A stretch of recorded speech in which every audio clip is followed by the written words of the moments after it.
ਸੁਫਨੇ ਦੇ ਵਿੱਚ ਮੈਨੂੰ ਮਾਹੀ ਮਿਲਿਆ ਤੇ ਮੈਂ ਗਲ ਵਿੱਚ ਪਾ ਲਈਆਂ ਬਾਵਾਂ ਅਤੇ ਡਰ ਦੀ ਮਾਰੀ ਅੱਖ ਨਾ ਖੋਲਾਂ ਕਿਤੇ ਫੇਰ ਵਿਛੜ ਨਾ ਜਾਵਾਂ।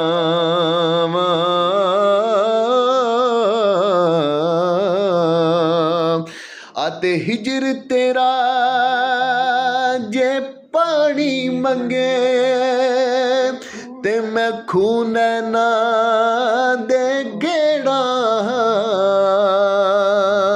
ਜੀ ਕਰਦਾ ਤੈਨੂੰ ਕੋਲ ਬਿਠਾ ਕੇ ਅਤੇ ਦਰਦ ਪੁਰਾਣੇ ਛੇੜਾ।